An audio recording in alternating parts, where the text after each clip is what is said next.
All right, welcome to Jackass Politics. We're your weekly dose of political chaos and sharp commentary, tackling the ridiculous and making sense of the madness. I'm Adam, town commissioner by day, roast master by night.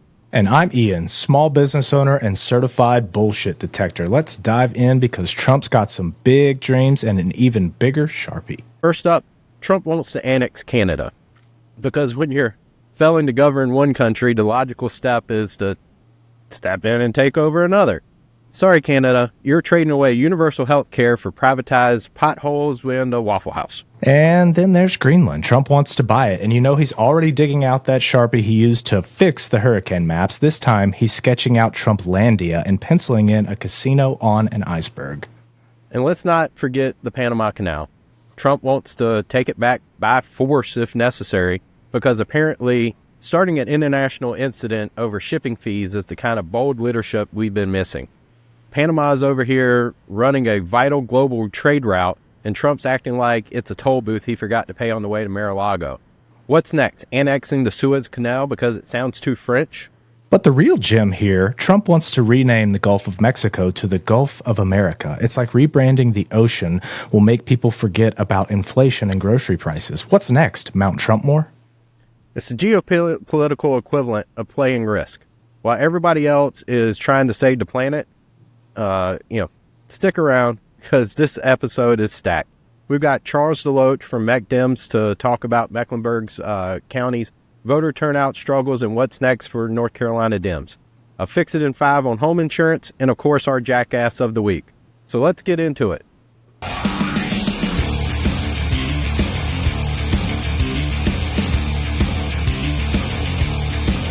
All right, joining us today is Charles DeLoach, a rising star in the Democratic Party and an all-around political powerhouse. Charles is an attorney in Charlotte, North Carolina, where he lives with his wife, Caroline, and their 6-week-old daughter, Ren. He serves as a regional vice chair for the Mech Dems, VP of the Mech Young Dems, and runs an organization called Charlotte Engage, helping young people get involved in the local community. Charles, welcome to the show. Thanks so much for having me, guys. Yeah. All right, Adam, you want me to take question one or? Yeah, go ahead. Start us off. All right, so first question we got for you, Charles. You've worn a lot of hats in the Democratic Party, from the Mech Dems to running now Charlotte Engage. What do you see as the biggest challenges Democrats face at the local level, and how do we overcome them? That's a good question, and I think it varies based on what part of North Carolina you're talking about. I mean, one of the bigger challenges that we face, particularly in Charlotte, is that a lot of people move here for work from all over the country, and they're in their early, mid-20s. They don't have any family here, and so there's not really anyone that's saying, hey, we've heard about this really serious issue we face with hunger in the community. There's this event coming up, we should go, right? It's people who are showing up and they're going to work and they're saying there's this new bar, there's this new brewery. They're doing that on their weekends, which is totally understandable, right? That's what you're kind of doing in your mid-20s. But it makes it tough to connect with these people. And when someone reaches out and says, you want to go to this Democratic Party event, I mean, that's kind of a tough sell, especially with the reputation that the Democratic Party has right now. So we need to build that on-ramp for people to say, hey, there's this thing going on to help the people in your community. It matters to you because X, Y, or Z, and hopefully also just because you care about people in the place that you live. And that's what we're trying to do. Yeah, so I live in Charlotte as well. In fact, not far from you. And one thing that I kind of have found challenging, even as somebody who's pretty well plugged in, is sometimes it can be kind of hard to get the scoop on, so we have a local chapter, Mora. That's our local sort of neighborhood here, and that's Monroe Road Advocates. It's our local area, and they have a Mora Dems, and it took me years to even realize that they kind of existed. And when we went to our first meeting, like, it was cool to see some regulars there. There appeared to be some new people there. There was a lot of election hype and stuff like that. The one area that I kind of found maybe some lacks in, like, the individual maybe neighborhood chapters is social media. Do you think we could be doing a better job social media wise, like promoting the party, promoting these events and getting them out there? Absolutely. And so my first kind of step into the Mecklenburg County Democratic Party was after moving here in May of 2023, which is only a year and a half ago, right? Yep. It's kind of crazy. It feels like it's been much longer. I took over social media for the Mecklenburg Democrats because nobody was doing it. Yeah. And that's one of the things I think, people hear about the Democratic Party. Just it sounds like this amorphous organization with high-paid operatives and year-round funding and all of these crazy resources. But particularly on the local level, it's a volunteer-run organization, at least 90% of the time. The Mech Dems did recently do enough fundraising to have some employees, but social media, that's kind of just me and then a couple other volunteers, right? And Mora Dems is a great example. There's like 20 of these area group organizations. Each one of them is run kind of semi-autonomously, and they have email lists, which are really great. And some of them have Facebook groups, some of them don't. But particularly younger people are less likely to be on Facebook. They're more likely to be on Reddit or Instagram or whatever. And so if the organization is being run, if the area group is being run by, some 60-year-old volunteer, which is most of them, and that's very necessary, and we're very lucky to have those people. Sure. They just don't have the bandwidth or the experience to be running a social media page, because a successful social media page, you should be posting at least once a day, if not more than that. Yep. So that just takes a lot of time and effort. And even in my capacity as an officer for the Mecklenburg Democratic Party, I don't have the capacity to do that all the time just for the Mech Dems generally, let alone for 20 subgroups. Yep. Ideally for each one of these neighborhood sort of chapters, you would have at least 2 or 3 people capable of posting, even if it's just a simple piece of content about an upcoming event or just reminding people what the Democrats' message is on a certain issue or whatever it is. But that is a challenge for sure. Yeah. We do, like I mentioned, have a couple of employees with the county party. Something I've been trying to work towards is just making sure that the main Mech Dems social media pages are posting about all of our upcoming events on a consistent basis. Yep.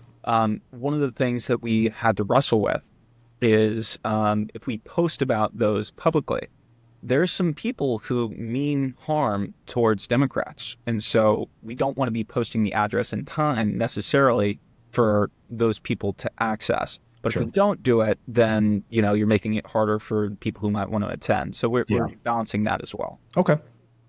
So in the 2024 election, voter turnout in Mecklenburg County was disappointing, to say the least, especially among younger voters and Black voters. So what strategies do you think will actually mobilize Gen Z and millennial voters in 2025 and 2026?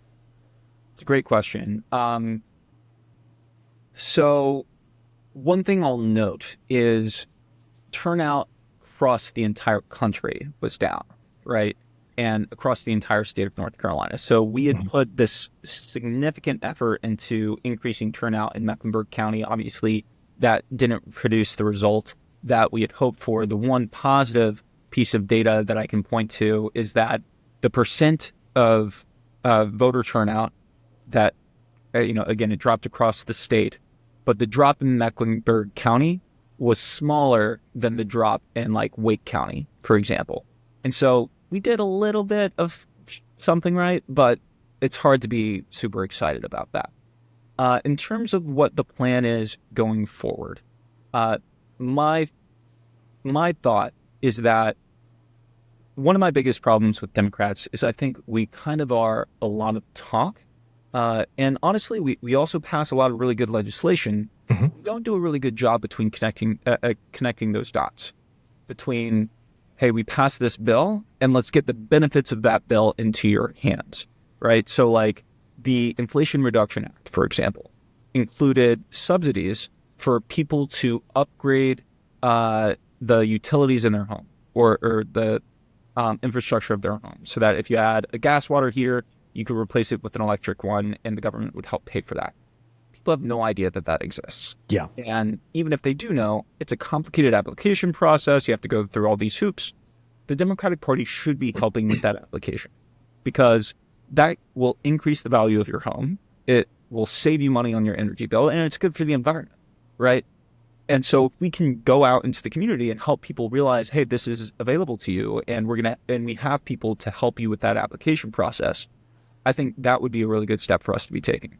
For younger voters, there's things that help reduce your rent. Like, again, I mean, there's simple things like rental assistance, but there's also these programs that you can apply to that give you discounts on your rent. There are high-paying jobs that you can apply for that are also environmentally related. There are all of these things that Democrats do that are really good, that we just need to help people take advantage of. And then also, there is just a lot of problems in our community that need boots on the ground to help address. And Democrats should be doing that. For me personally, the reason I am a Democrat is because I think the government should be a force for good in people's lives. Super simple, right? Yep.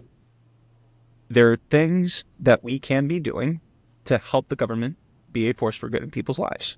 And I'd like to see more of that.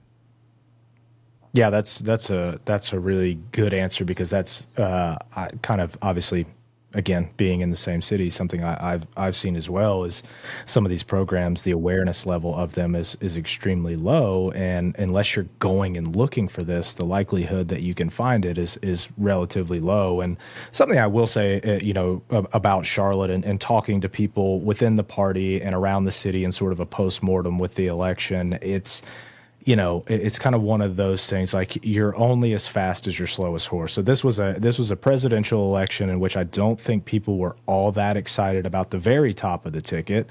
Then you had the governor's race, which kind of looked like, well, I don't really need to show out for that because that's an absolute shit show. And then you get further and further down. So obviously turnout kind of declines from there. But Charlotte even still did a pretty good job. So, looking at this election in terms of a decline from 2020, we've got to establish that 2020 was an anomaly. That was a strange situation, a once in a lifetime situation. Turnout across the board in the United States was, as a percentage of age eligible voters, was still the highest since like 1968 or something like that. So it's not like people didn't turn out. I think people just had an expectation that the momentum from 2020 was gonna just carry forward, and that wasn't really the case. So next question. With your experience in campaigns, law, and grassroots organizing, do you ever see yourself running for office someday, or do you have greater ambitions just kind of like within the Democratic Party itself? I would like to run for office one day. Who knows, exactly when that'll happen. Sure. and what the office will be. My biggest thing is I want to be in the place where I can have the largest impact. And there are a number of issues that I'm incredibly passionate about. Public transportation and housing are simple, straightforward ones that I think there should be more focus there. Yes. And then, I think probably the most boring one that everyone just falls asleep as soon as I mention, but I think is really important, is election reform. Because I just think that you can trace genuinely 90% of the issues that we have in our political system go back to the way that we run our elections.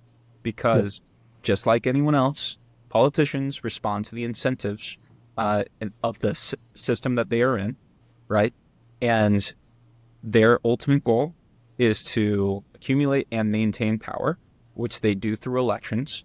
And to accumulate and maintain power in our current system, it is easier to demonize your opponent and raise a ton of money than it is to win. Yeah. Than it is to do what's right for your constituents, be honest, and just a genuine, good person. Yeah. Because that doesn't get through to people in the same way. Right. And there are very small logistical changes that we could make in our political system, in the way that we run the logistics of our elections, that would change those incentives, make it easier to win while being a good person. That would be very, very helpful for all of us. Yeah. Yeah, election reform is not often a sexy policy topic, but it's one that in particular it's a long game, right? It's designed to make things fair, things equitable, things equal for everybody, so that the people doing what is right for their voters are the ones that continue to get elected down the road. And like you said, so much of what happens right now is you do the one thing that's going to get you in office at this moment, and then you say the next thing that's going to maintain that office at the next moment. And it's all short. It's all, it's almost like the social media age where everything's just got to be a dopamine hit one after another. So that's really good. I like to hear that. Yeah, I mean, it's just incredibly necessary. So, looking at the national landscape, some people feel the country is trending right. Do you agree? And if so, what can Democrats do to reverse that trend? I don't agree, actually. I mean, I think this was a backlash election. You see that globally. The election landscape in every major democracy across the country, across the world, was not just a massive shift to the right necessarily. It was a massive shift against the incumbent party. Mm-hmm. In the UK, for example, we've had that Conservative Party in power for forever, and they just lost power, right? Like that kind of backlash is happening everywhere, and the loss that the Democrats just had is smaller than the loss that we've seen in a lot of these other major democracies. Now, there are issues that have become more prominent as part of that backlash that create this mirage, I think, of a larger trend that I'm really worried Democrats are going to fall into this trap, like this immigration thing and, this anti-trans movement. I have issues with the far left as well. I think sometimes they care too much about appearing about being on the right side of a given issue than they care about actually getting things done for the communities they claim to care about. Yeah. But that doesn't mean that we shouldn't be standing up for marginalized communities and for the things that we believe in. Like this Lake and Riley Act, for example, that's coming up in Congress right now, is a terrible bill that allows deportation if you are just accused of a wrongdoing. Things like that make no sense. And I'm worried that Democrats are going to support it just because they want to seem like they're being tough on immigration in this moment. And I just don't think that's the answer. I doubt that there's any voter out there that's looking at a Democrat and says, oh, well, you weren't tough enough on immigration, but you folded on your stated values because the country seemed like it might have been moving a different way. So now I'm going to vote for you. Yeah, I just don't think that's the path. Yeah, when I first saw the Lake and Riley Act, earlier this year, I think back in March, and I didn't give it a whole ton of reading and overview on it, but I did read it. And then when it came back around this time and I saw more and more Democrats, either co-sponsoring it or voting yes on it, my initial response was, okay, obviously if somebody's here illegally, it makes sense to say that they should be deported. I understand that. As I started reading more and more into the intricacies of the bill, my situation sort of flipped, or my opinion of it sort of flipped, and that there's all this, there's all these wording in there and all these pieces, and throwing out the just anti-Joe Biden and anti-Kamala Harris parts of it, but the actual guts and the meat of the bill where it, you can basically, and what it'll come down to is something that ICE is sort of already doing and just saying, okay, your skin color indicates to me that you might be an illegal. Let me detain you and sort that out on the back end. And that's, undue burden for those people.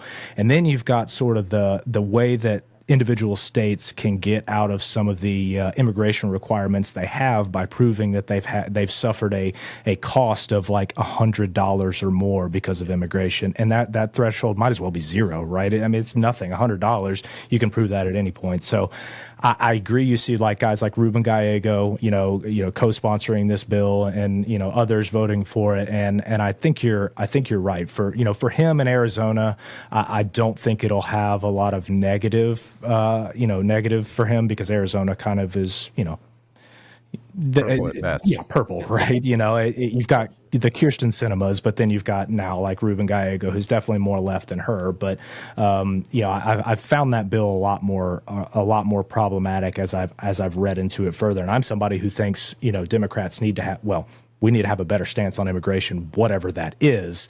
Right. But this, I don't really think is maybe what we're looking for. And sort of to shift here, because this is a big problem. Gerrymandering continues to be just sort of a massive barrier for Democrats in North Carolina. And I see this. It feels like every single election, my map is different. Every single time. How do we break through these unfair maps? How do we build a path to victory despite them? Because it often feels like we're just beating our head against the wall on this one. Very good question. I have kind of three answers, and I'll try and keep them brief. But there's the dream scenario, and then there's the more realistic paths. So the realistic path has kind of two subparts. One of them is recognizing that despite the fact that certain areas lean red or lean blue, that is not set in stone, right? Arizona, you mentioned just a minute ago, being very purple. 10 years ago, that was not the case, right? That was a red state. Oh, yeah. Now it's in play. The same thing is true at the local and state level, like throughout North Carolina, right? The county and like city level. So we need to run candidates in every race, and we need to fight for every seat. And that means it's really tough to do that, right? Because you basically got to get people to run for races they know they are going to lose. But they are chipping away at things over time, because when you don't do that, the only people setting the narrative are the Republicans in that community and Fox News and now Newsmax, right? Yeah. So we need someone out there who's like, hey, I'm your neighbor. I want to make sure that your farm has the resources that it needs. I'm a Democrat, and here's what I propose. It's a lot harder to demonize someone you've seen in person that you know than it is to just say amorphously the Democrats are Marxist, right? So that's one thing. The second thing, part of the realistic answer, is we need to take back the state Supreme Court. The soonest that we can do that in North Carolina is 2028. 2026, well, so first of all, let's assume the Jefferson Griffin challenge fails, right? Like, that's its own thing. Talk about that. Let's assume that it fails, and Allison Riggs holds the seat that she won. Then Justice Anita Earls is up for re-election in 2026. Those are the two Democrats out of 7 state Supreme Court seats that are currently seated. And then in 2028, there are 3 seats up for election that are all Republican. And so if we flip those, then we retake the majority, and then a court case can come in time to say gerrymandering is illegal under the Constitution, which we know it is, but again, depending on your interpretation, which is partisan now, is or is not the case. And it's really important that we do that in 2028, because that gives us time to make sure that that is the law ahead of 2030, which is when the next census is and when the next maps will be drawn. Yep. So that's a really long road. It's not great, but that is the realistic path we have to getting fair maps in North Carolina. And I'm happy to talk about that before diving into my dream scenario if we have time for that. Yeah, we got all the time in the world, Charles. Yeah.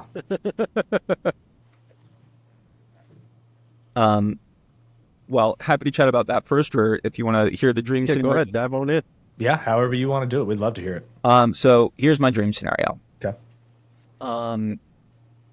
Currently, we have what we call single member districts, which pretty straightforward. You have one district and one representative is elected in that district. So like there's the 12th congressional district that represents like the Charlotte area.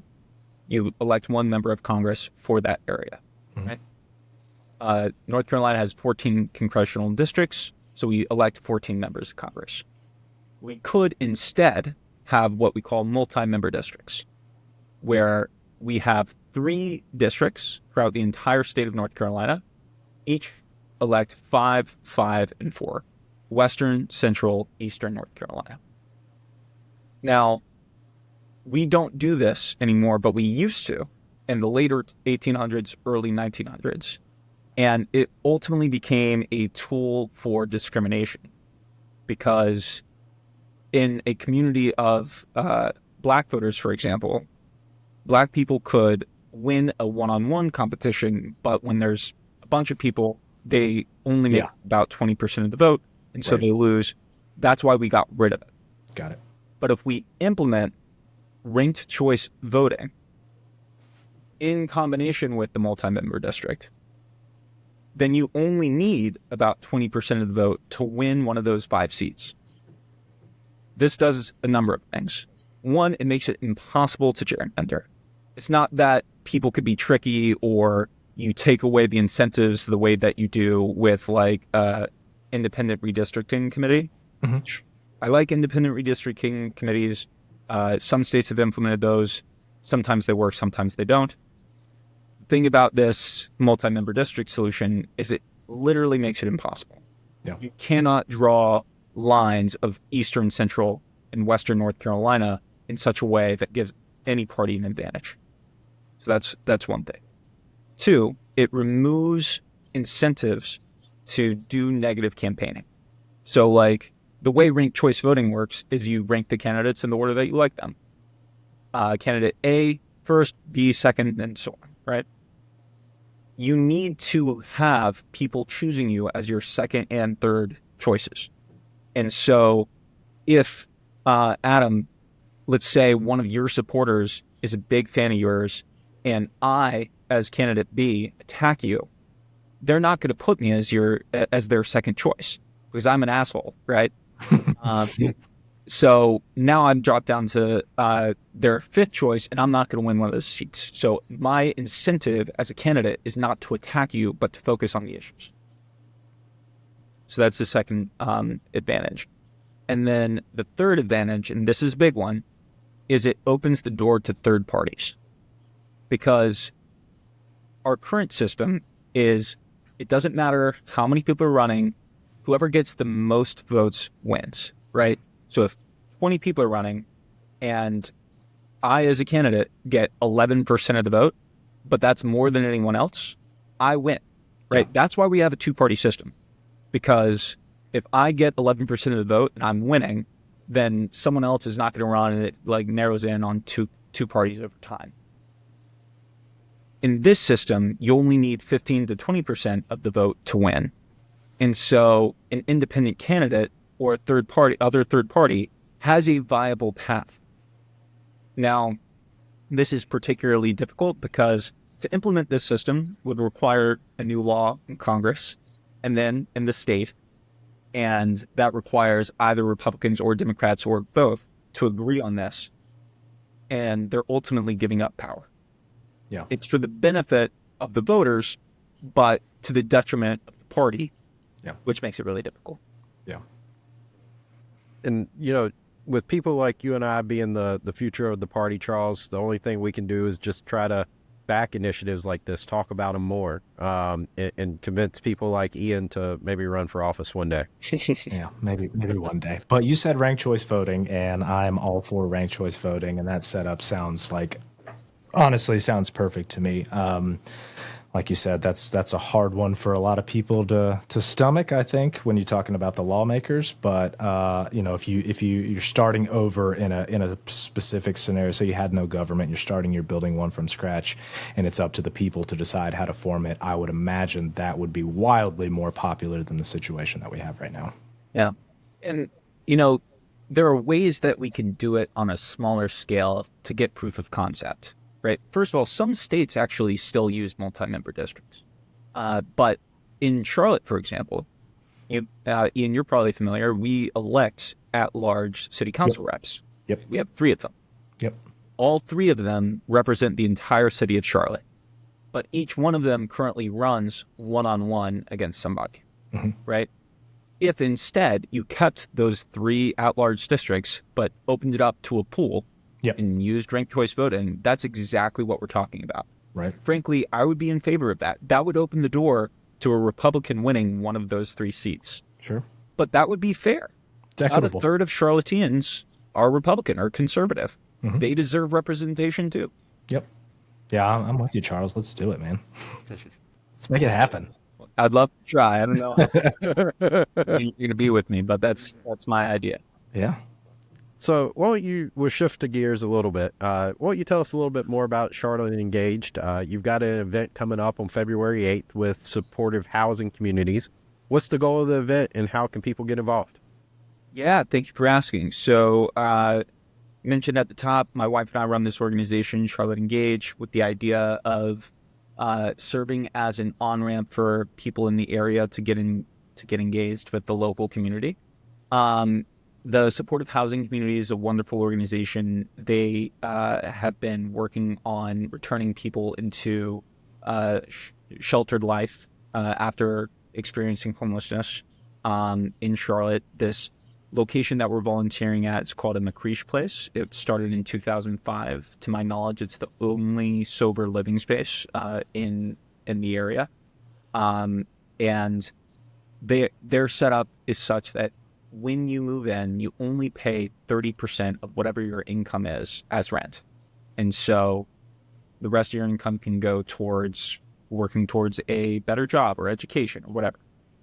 The volunteer event is going to be on February 8th, like I mentioned, at 1 p.m.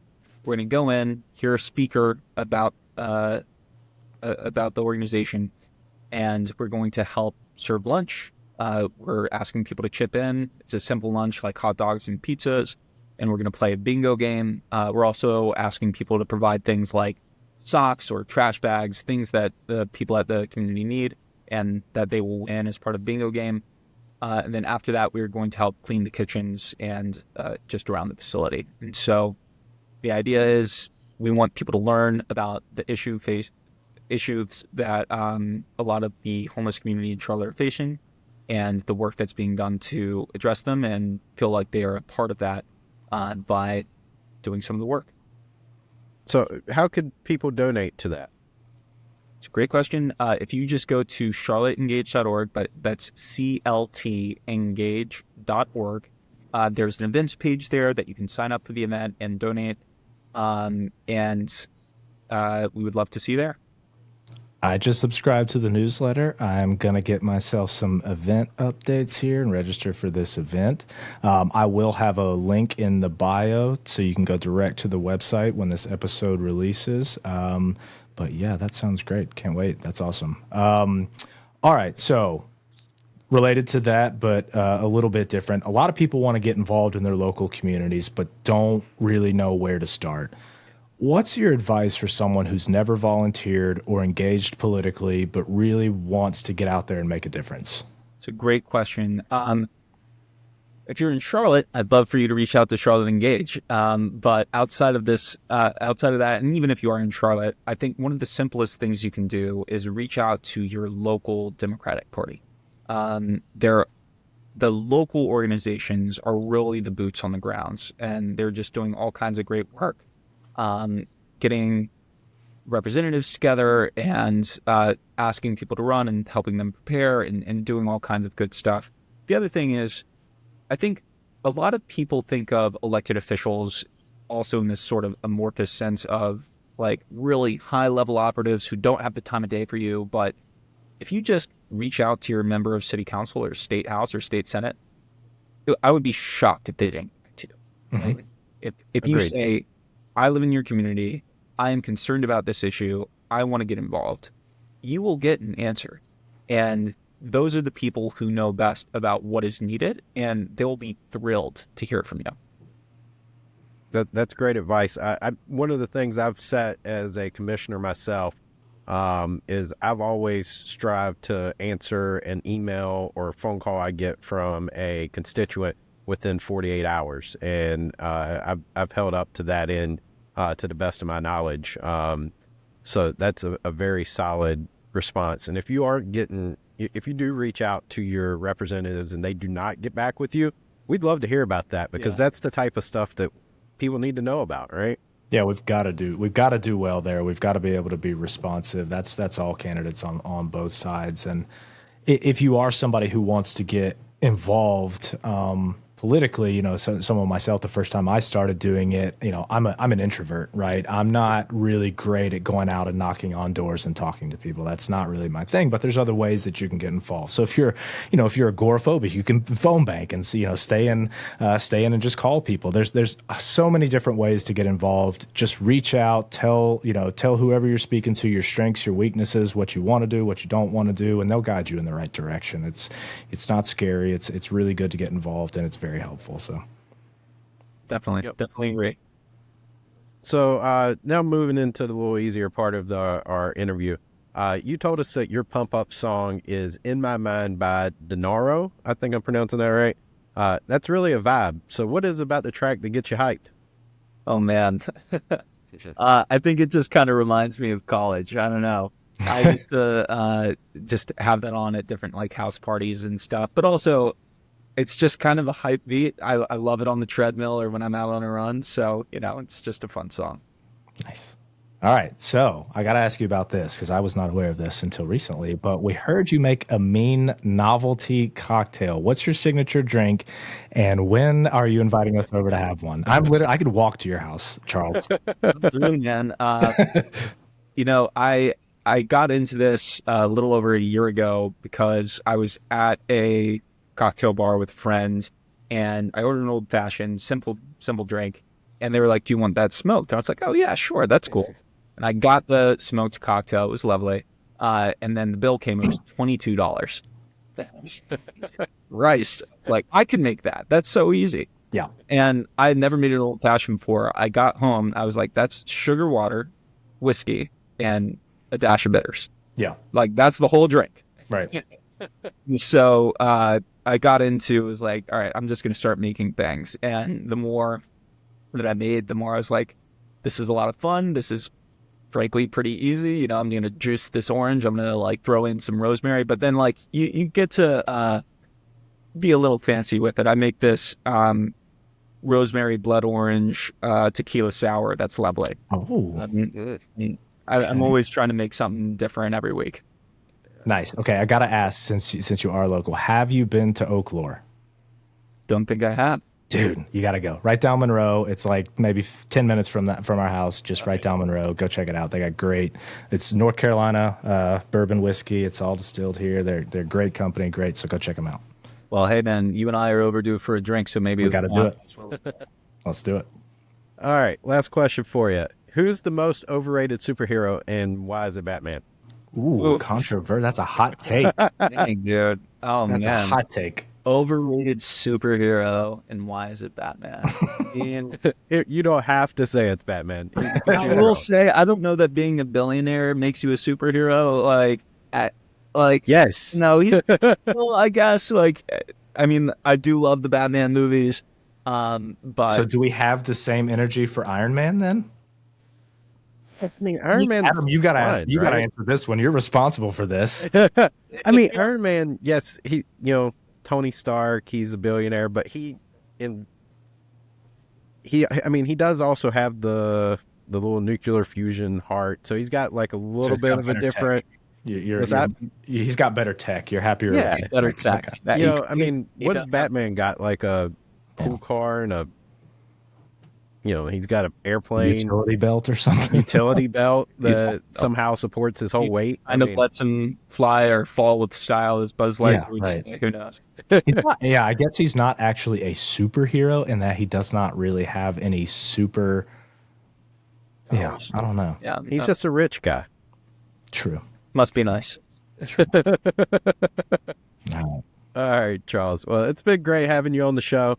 Your work with Mecklenburg Dems and the Charlotte Engaged is inspiring, and we're excited to see what you do next. So where can folks follow you and learn more about your work? On both Twitter, Instagram, and TikTok, as long as TikTok's around. Find me at DeLoach, DELOACH _NC, like North Carolina. I hope to see you all at some of these events that we're hosting, but if not, give me a follow. I'll follow you back. Would love to chat. All right. Thanks again. And we'll be sure and check out the Charlotte Engaged. Great. Thanks, Charles. Thanks, guys. Thanks, Charles. All right, folks, it's time for top tweets of the week. These are the hottest, weirdest, or most infuriating tweets from the political world. So let's dive in. All right, first up from Newswire, the U.S. added 256,000 jobs in December, crushing estimates of 165,000. Unemployment rate falls to 4.1%. So Bidenomics is out here putting up numbers like a championship team, but will anybody give him credit for it? Of course not. I mean, I think the guy could cure cancer, and Republicans would be like, well, what about diabetes? And the follow-up to this from Jordan Wiseman, Joe Biden is handing off 2.7% inflation and a 4.1% unemployment rate to Trump with a working age employment rate exactly where it was at the end of 2019. So Trump's going to inherit a gift-wrapped economy, and you know he's going to take credit for it by February. And it's like showing up to Thanksgiving dinner with someone else that's cooked and saying, well, look at what I made. I mean, it's true. Honestly, some of his supporters are already taking credit for it, saying, oh, this is just a response to Trump about to become president. And it's, you know, he's inheriting an economy in which he's basically going to have to do absolutely nothing for 4 years, and he can end that 4 years with a very positive view of his presidency. Can he manage to not monkey fuck with it? I don't think so, man. I mean, you even had Vance that I'm not sure if you saw the morning shows this morning. Vance was even talked about, you know, they were talking about the job numbers came in hot, and he starts talking about how great that is, and it's a response, you know, but then as soon as he's asked, well, do you want to say congrats to Biden on that? He's like, no, Biden's turning it over as a garbage fire. Like, you can't have it both ways. Like, no. Those can objectively be different things here. And, I mean, Biden has left the economy in a great shape. You're also getting other little things that Trump is probably going to get credit for, like, you know, now they have it where you can write off or medical debt doesn't affect your credit score, right? So that's coming into effect just now. And so I'm sure that's going to be something like the $35 insulin that he's going to take credit for again. Right. Yeah. I mean, these are just, we've seen him do it before. He did it the first time around. You know, he inherited an economy that was in one of the longest consistent runs of growth in United States history. And it's like pushing a boulder downhill, and Donald Trump just gives it a pat on the back as it goes by and then says he's the reason that it got to the bottom. You know, that's.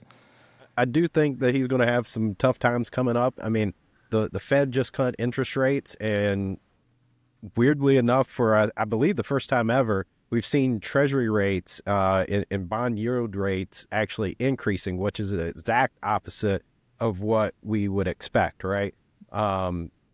So that's, well, I think we're kind of in uncharted waters here. Yeah, honestly, Ian. You know, we got commercial real estate is not in good shape. I think you and I have been talking about this offline for quite a while. Yep. You know, the work from home was pretty deadly to commercial real estate. You got some major players that are now looking at how do they shift these giant office buildings into apartments. You know, so I read a stat just yesterday that I think it was something like 75%. It was either 50 or 75% of all mortgage loan officers are not renewing their license from 2021. So, I mean, we're seeing some cracks in the economy that are in the underlying there, right? So, I that's not to say the economy as a whole isn't right. You know, still strong. We're not taking away from that. It's just that if there is not somebody that's keeping an eye on this properly, you know, the water could spill over. Yeah, and I'll tell you what won't do it, and that's tariffs. That will not help the situation at all. You know, we know he plans to do tax cuts, and those tax cuts will definitely favor wealthier class. And you know, without trickle down. Yep. without Paul Ryan there, who's going to write the tax policy? Are they just going to copy and paste the previous tax policy with new years and new percentages? I mean, that kind of remains to be seen, but he's going to mess with the economy and it's going to have an impact. So we'll have to see exactly what that does. All right. Next from the Hill, Minnesota Governor Tim Walz backs David Hogg for Democratic National Committee Vice Chair. What do you think, Adam? Just not a fan of this endorsement. Look, Hogg's been a strong advocate on gun reform, but running DNC, that takes pragmatism and strategy, not Twitter beefs. Railing on Mary Peralta in Alaska for her gun stance, that's not how you win elections in red or purple states. No, like right now is kind of a nexus point for the Democratic Party, and that we need to start, and we talked about this on our last episode with Sohali Vidula, we need to start bringing both ends of the party together, the more progressives and the moderates together. And I'm not sure that David Hogg really has a track record for togetherness or bringing people that, maybe don't 100% agree with his stance, being able to feel like that he has, a winning way with that side of the party. Yeah, I'm tired of just only feeling like we can win in like 47 different states. Yeah.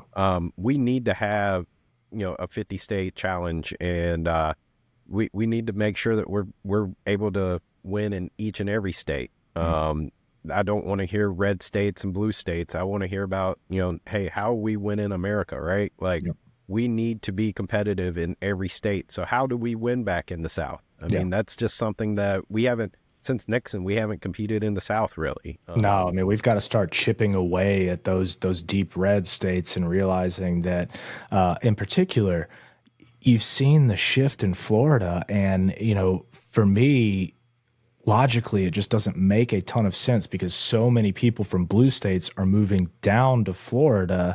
So why is that not manifesting in a more purple situation down there? Why is it shifting more red? So that's something we've got to assess and we've got to figure out. And the people at the highest levels of our party are going to be responsible for that. Yep, agreed. All right, tweet 3. Elon Musk says DOGE can't find $2 trillion in budget cuts. Maybe that's because the Department of Government Efficiency is more about headlines than actual efficiency. Maybe they should just rename it the Department of Glorified Excuses, because efficiency clearly isn't the goal here.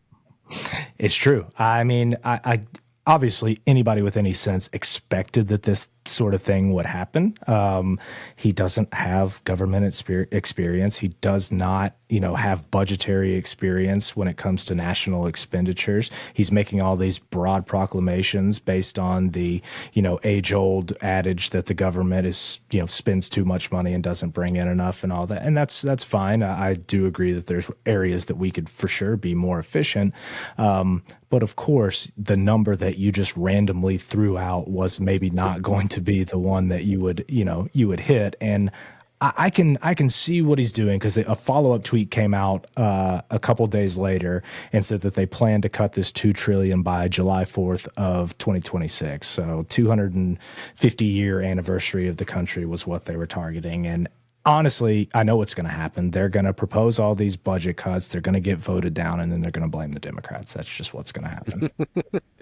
Yeah, that, or they're really going to try to take an axe to our whole government, and maybe some people cheer that on. And it's when you're talking about getting rid of the Department of Education and getting rid of the Department of Consumer Protection and basically hamstringing everything else, cutting the IRS.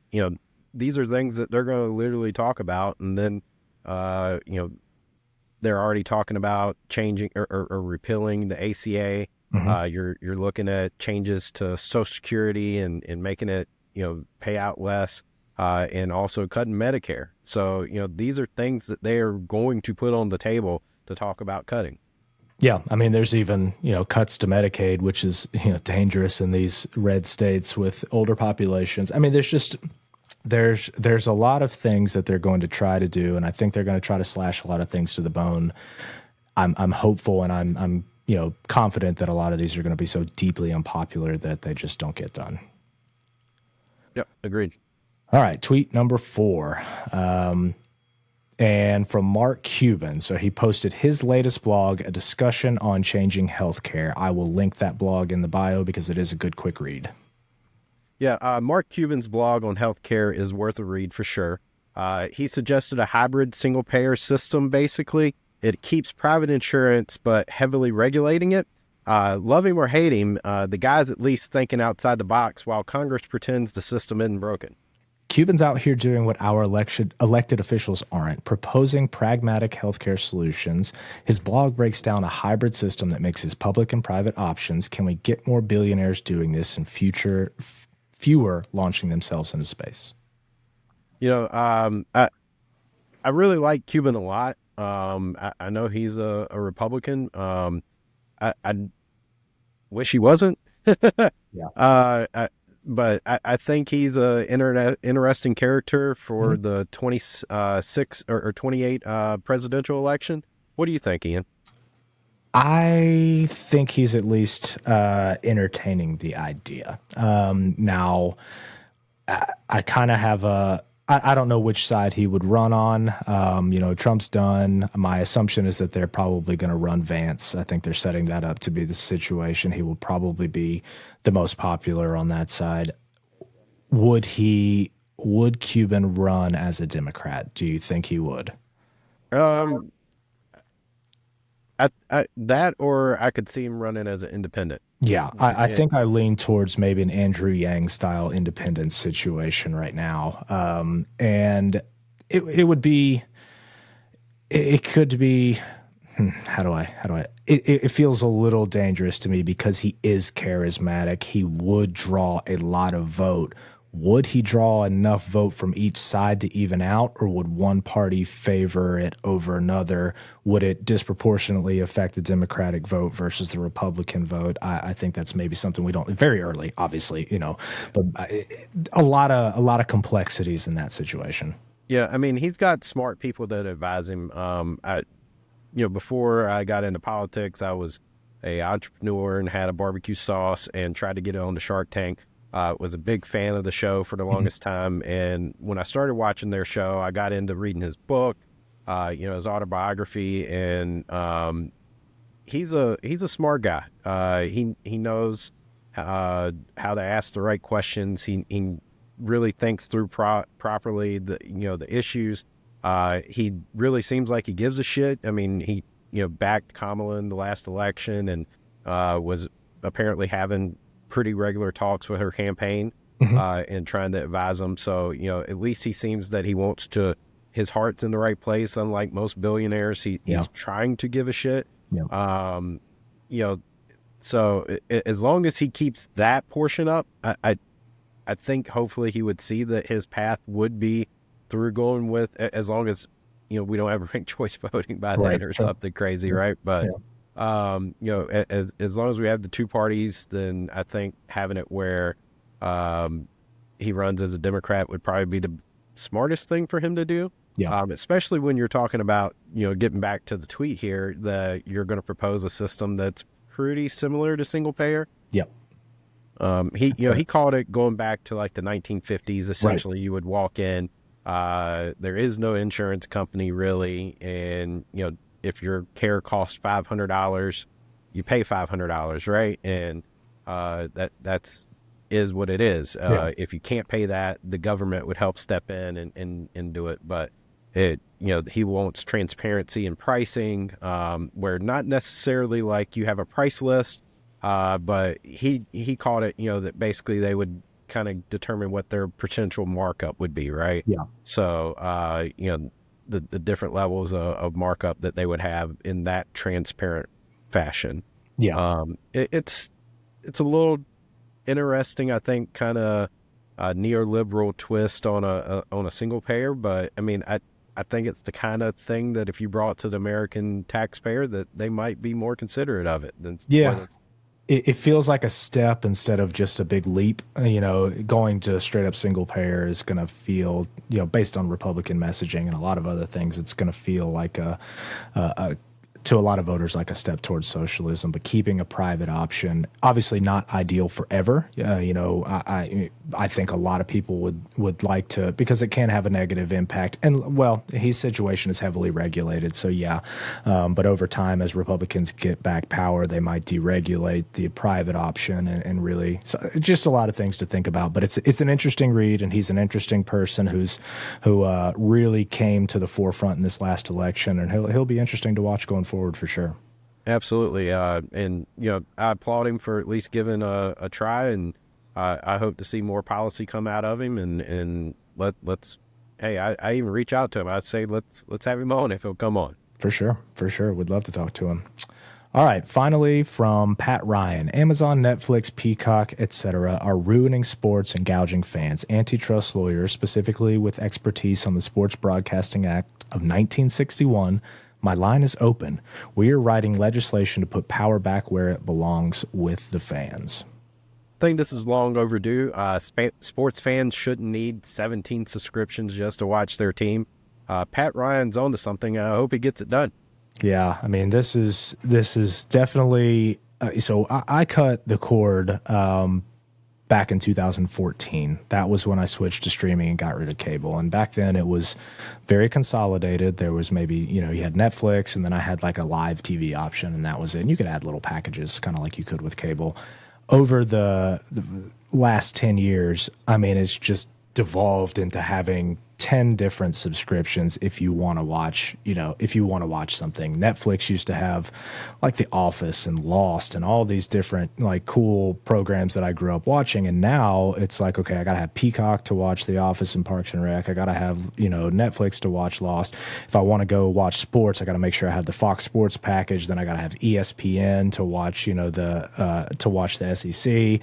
I've got to have other networks to go out and watch stuff out west. I mean, it's just, we're back to cable, but worse.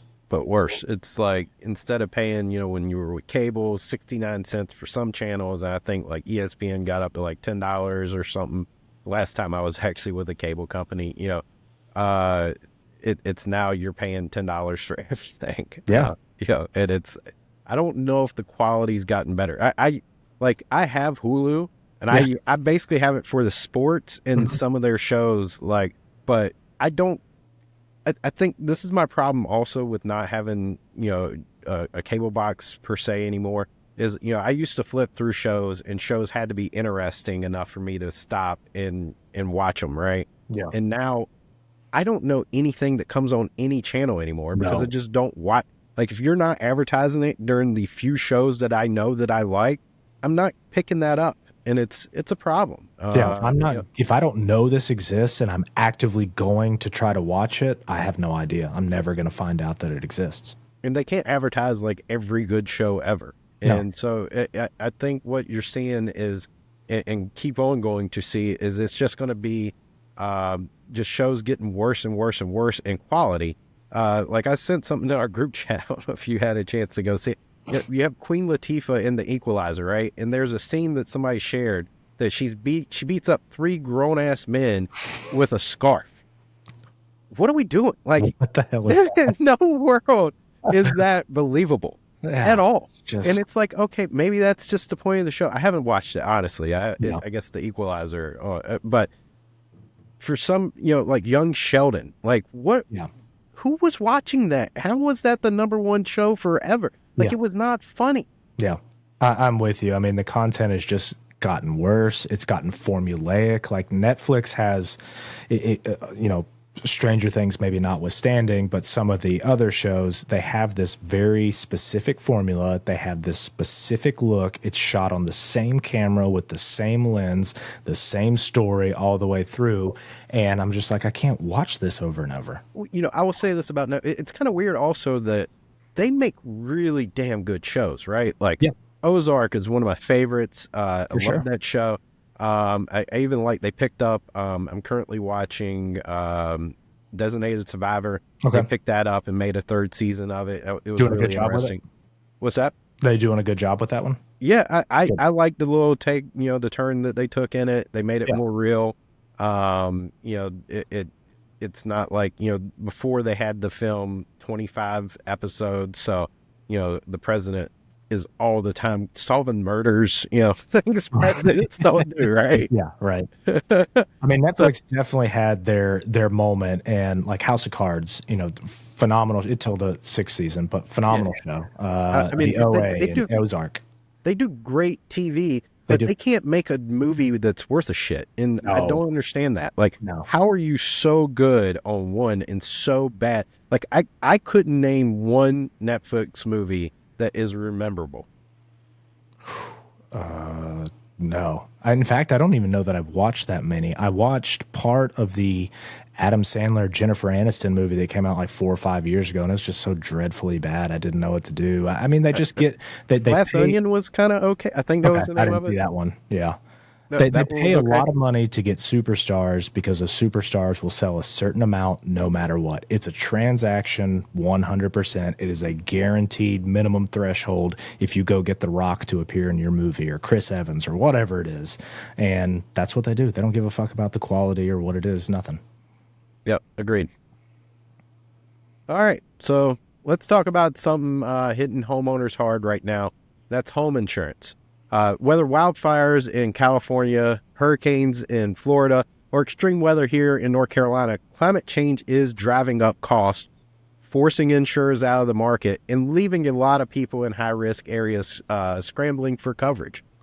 In the system we have now, it's patchy at best. Insurers are pulling out of high-risk areas. Infrastructure is not ready. Taxpayers are being left holding the bag. Meanwhile, other countries are doing this smarter, and we can learn from them. Yeah, so today for our Fix It in 5, we are going to talk about home insurance. So let's start with the elephant in the room, building in high-risk areas. Should taxpayers really be on the hook to subsidize homes in flood areas, wildfire areas, or hurricane paths? FEMA's flood insurance programs, for example, basically encourages risky construction without requiring smarter building practices. I mean, look at Australia. They let insurers charge higher premiums in risky areas, which makes people think twice about building there. And if you do build, you're encouraged to use fire-resistant materials or smarter designs to lower your costs. That's kind of the system that we need, rewarding smart behavior and discouraging bad decisions. And the UK has another great idea. Their Flood RE program backs insurance for high-risk homes, but ties it to improvements like flood-proofing foundations. You get covered, but only if you take the steps to reduce the risk. Simple and effective legislation. Yeah, 100%. So as somebody like myself who owns a house in Florida, when we reinsured this past year, there were only 2 companies willing to reinsure us, and they required us to make some hurricane-specific repairs to the home in order to get reinsured. So, I can't argue with that. It's a high-risk area. We are in a hurricane zone, so it makes sense. Now let's talk about California, where the fire insurance crisis is ground zero. Wildfires are tearing through the state every year, but one of the biggest problems is prevention.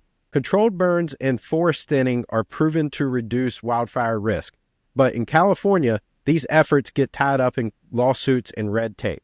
This is where Democrats need to get real. We love processes and protections, and those are important, but when they stop common sense prevention measures, it's counterproductive. You're not helping the environment if the forest burns anyway. Other countries get this right.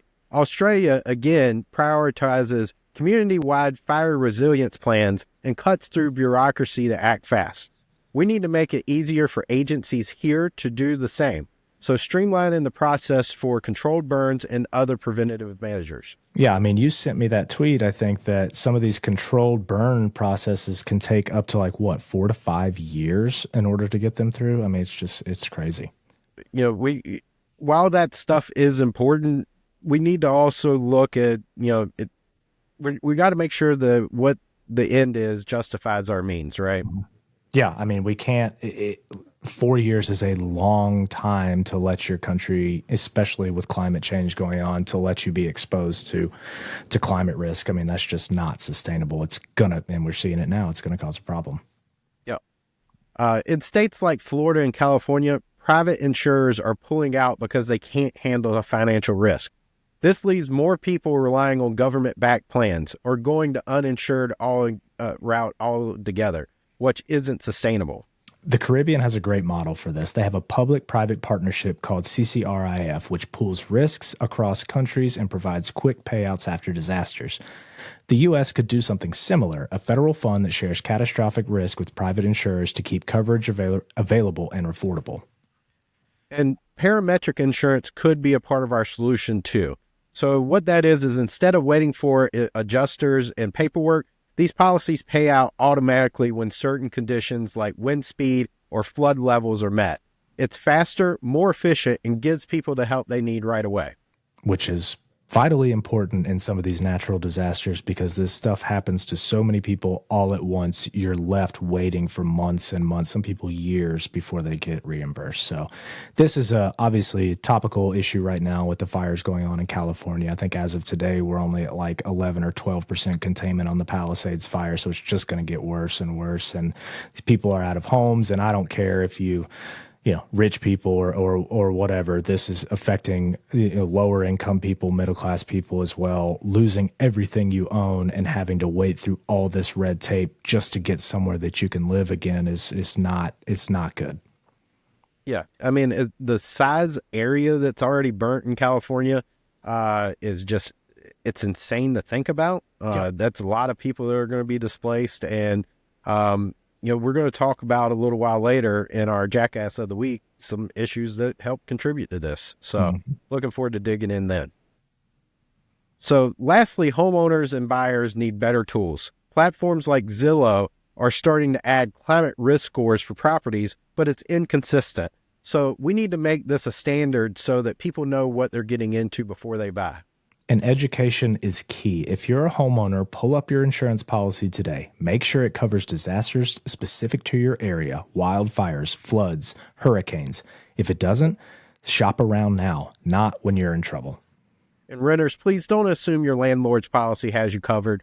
Get renters insurance. It's cheap and it could save you thousands when a disaster strikes. Absolutely. Do that right now today. And for most renters out there, a policy that covers $100,000 or less is going to be sufficient. It is not expensive. I mean, last time I got one, I think it was, I don't remember what it was, like $15 a month or something like that. It's not crazy expensive. It can save you a lot of money.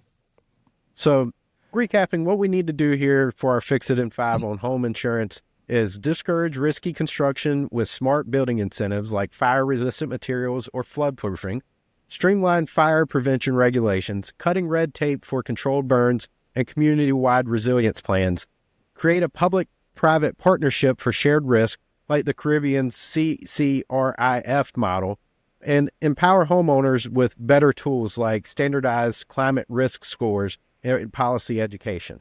These aren't just ideas from nowhere either. Other countries are doing this and it's working. It's time for the U.S. to stop patching leaks in a sinking ship and actually fix the system. How many times are we going to say that? Ultimately, we need a system that balances personal responsibility, government oversight, and market solutions. Climate change isn't waiting for us to get it together, so let's act now before the crisis gets worse. And let's not forget, process is important, but it has to lead to real results. Let's make policy that works for people, not just for the sake of bureaucracy. Talking to you, Democrats. All right, folks, it's our fun time of the week, the Jackass of the Week. Our weekly roast of people who manage to fumble leadership, accountability, or just basic common sense. We've got 2 heavy hitters this week. For me, I'm nominating Los Angeles Mayor Karen Bass. So the reason why I'm nominating her is that while Los Angeles was battling wildfires, Bass decided it was a perfect time to jet off to Ghana for a presidential inauguration. So now international diplomacy does have its place, but when your city is literally on fire, the people expect the mayor to be there leading the response. Right, but it's not just about her physical absence. Let's talk about what Bass has done or not done to prepare for LA wildfires. One of the biggest issues this time, dry fire hydrants in Pacific Palisades. Firefighters were left without water because Santa Ynez Reservoir was offline for maintenance, and the city's aging water infrastructure could not handle the demand. And that's not all. Bass's housing policies aren't helping either. LA's housing crisis forces people to live in wildfire-prone areas because the city doesn't allow enough dense, affordable housing and safe urban cores. Bass had the chance to fix this with her affordable housing fast track plan, but she caved to pressure from homeowners, excluding single-family neighborhoods from the program.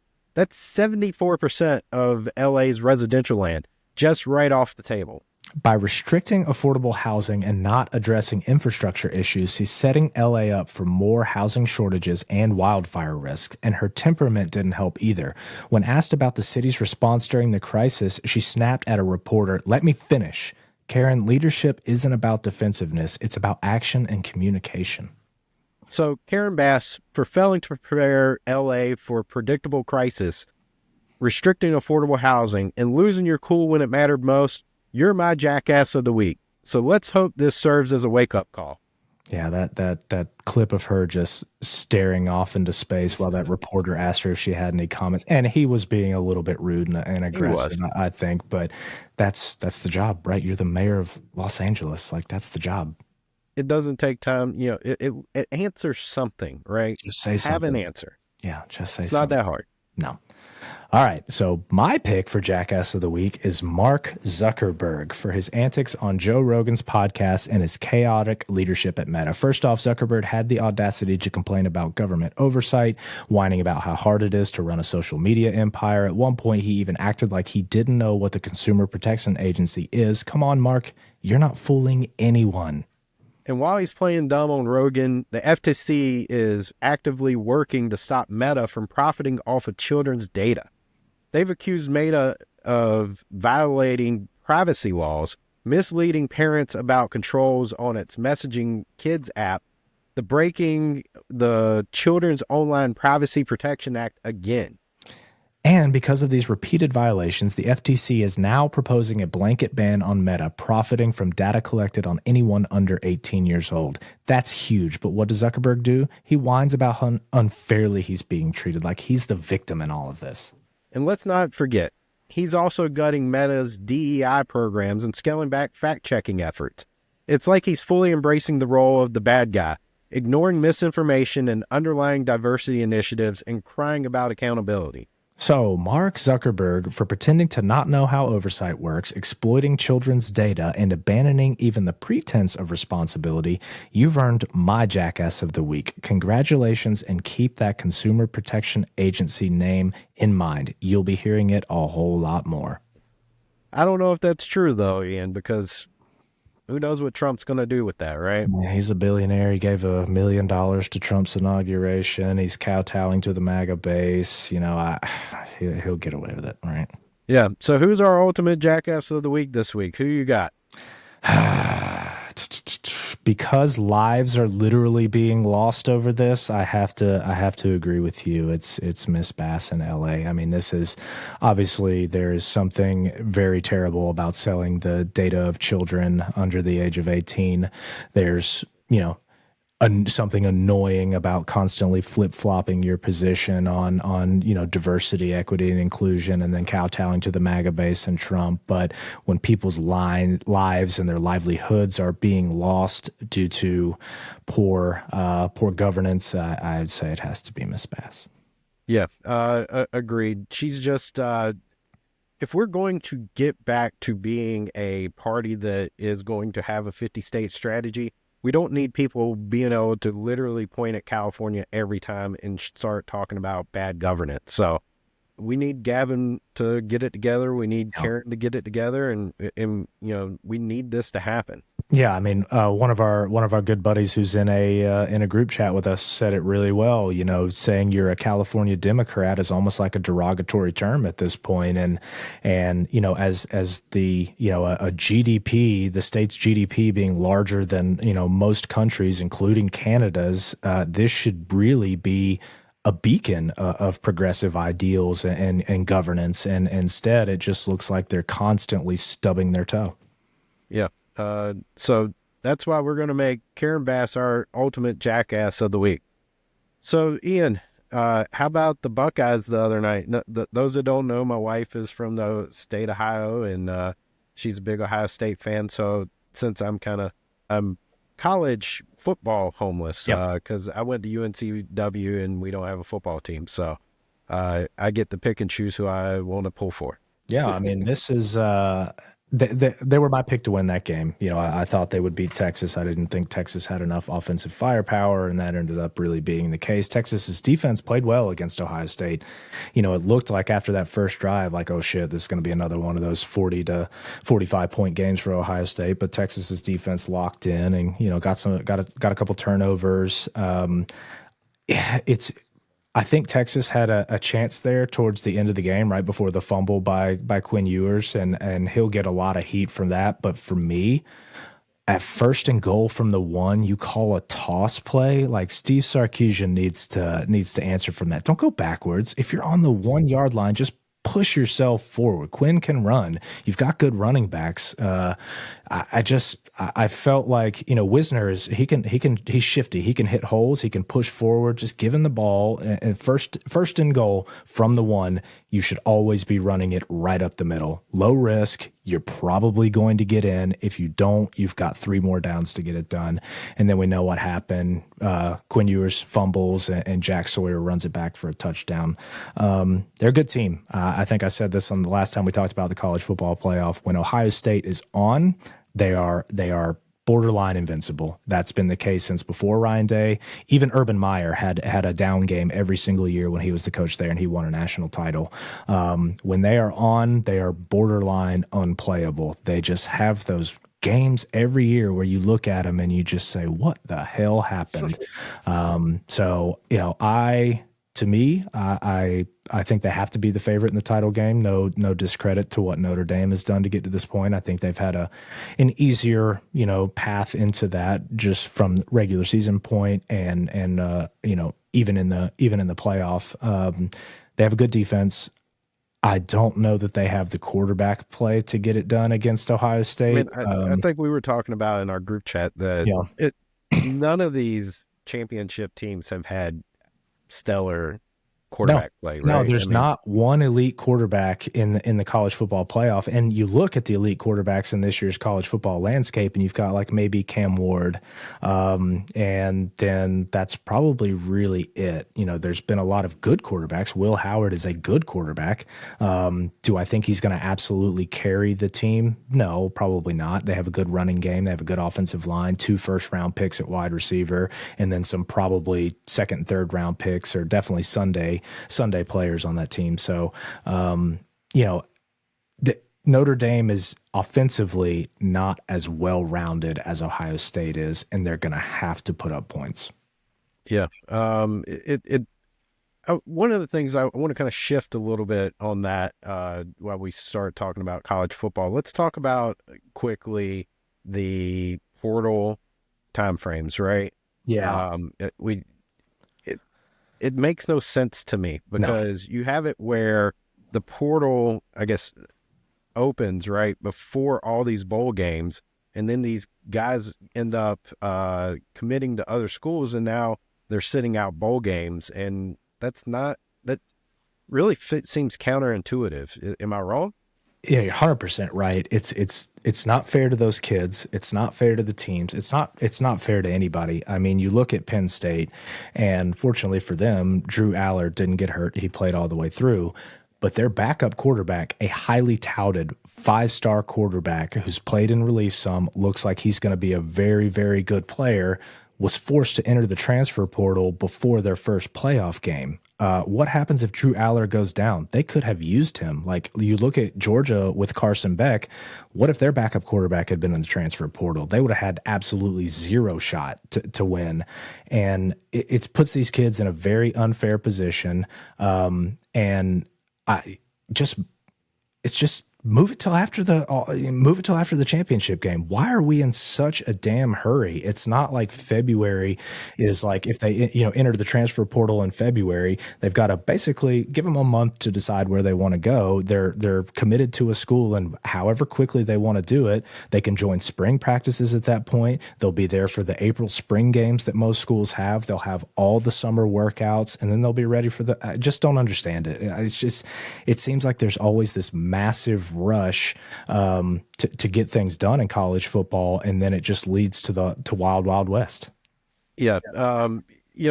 We need to have it where we're seeing the most competitive bowl games too. I mean, Granted, there's no guarantee. I mean, I know some seniors sit out and stuff like that, but we want to see good games, right? And we want to see these, this is opportunities for these players to make their draft case. And I want to see some of those just because they decided to enter in a transfer portal. That's their prerogative, but I still want to see them compete in a bowl game. Yeah, I mean, this year was the first year in a while that I was finally like, okay, we didn't have that many opt-outs. Part of that is because of NIL. Some of these deals that they're signing are requiring them to appear in the bowl games. But you're right. We've got to get rid of if we can move the transfer portal out of December and back into February, if we can keep the NIL deals in place, regulate them, not just make it like, free for all out there.